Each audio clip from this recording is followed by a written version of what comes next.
জনগণের নিরাপত্তা পাওয়ার অধিকার প্রতিষ্ঠিত করার জন্য আজ যে আপনারা এখানে একত্রিত হয়েছেন, এই অধিকার প্রতিষ্ঠিত করতে গিয়ে আমরা আমাদের মাঝে থেকে ইলিয়াস আলীকে হারিয়েছি, আমরা আমাদের মাঝে থেকে জুনায়েদকে হারিয়েছি, আমরা আমাদের মাঝে থেকে দিনারকে হারিয়েছি।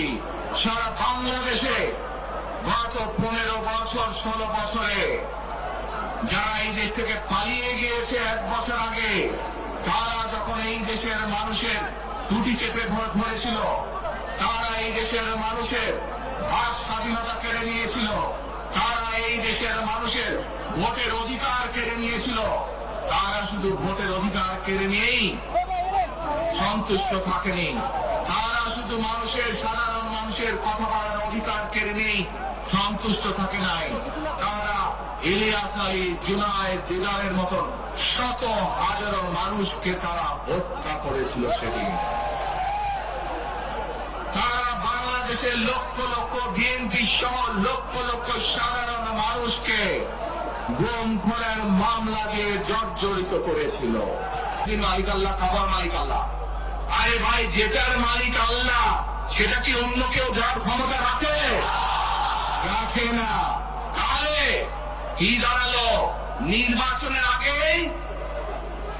একটি দল এই দিব ওই দিব বলছে, টিকিট দিব বলছে না, এটার মালিক মানুষ না।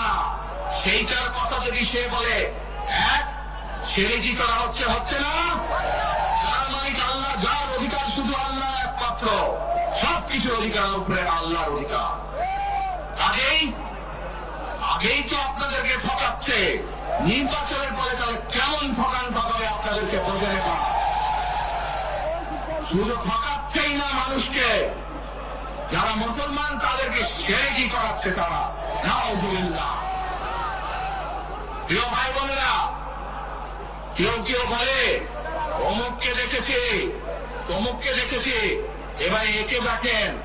প্রিয় ভাই বোনেরা, 1971 সালের যুদ্ধ, যে যুদ্ধে লক্ষ মানুষের প্রাণের বিনিময়ে দেশ স্বাধীন হয়েছে, আমাদের এই প্রিয় মাতৃভূমি, সেই মাতৃভূমিকে স্বাধীন করার সময় অনেকের ভূমিকা আমরা দেখেছি, যাদের ভূমিকার কারণে এই দেশের লক্ষ লক্ষ ভাইয়েরা শহীদ হয়েছে, এই দেশের লক্ষ লক্ষ মা বোনেরা তাদের সম্মান হানি হয়েছে।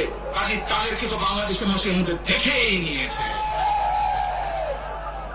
এখন প্রিয় ভাই বোনেরা, এই কুফরির বিরুদ্ধে, এই হটকারিতার বিরুদ্ধে, এই মিথ্যার বিরুদ্ধে আমাদেরকে ঐক্যবদ্ধ হতে হবে।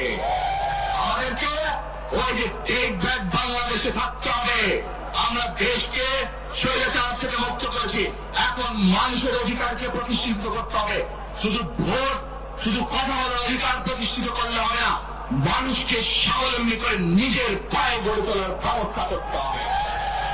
প্রত্যেকটি মানুষ বাংলাদেশের মানুষ যাতে ঠিকভাবে, ভালোভাবে খেয়ে বয়ে বেঁচে থাকতে পারে, প্রত্যেকটি মানুষ যাতে নিরাপদে রাস্তায় চলতে পারে, সেই ব্যবস্থা করতে হবে।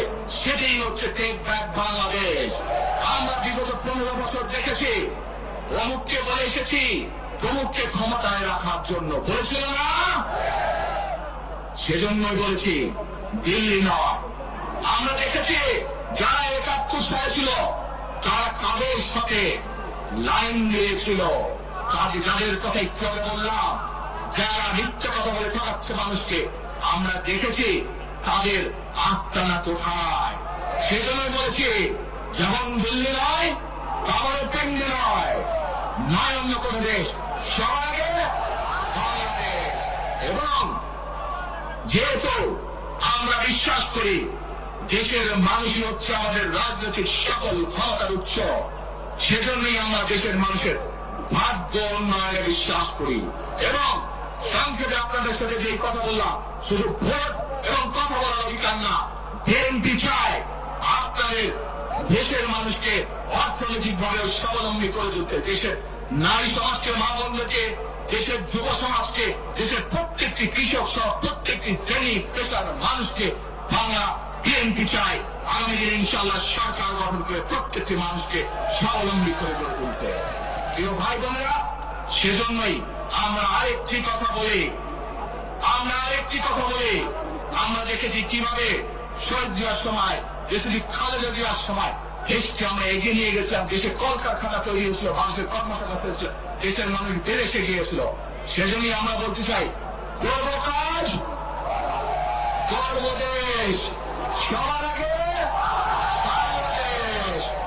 করব কাজ, করব দেশ, সবার আগে বাংলাদেশ। শেষে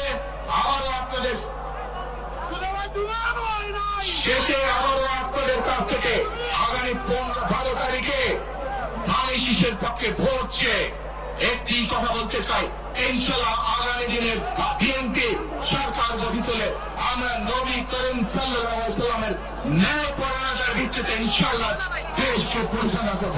আল্লাহ হাফেজ, বাংলাদেশ জিন্দাবাদ।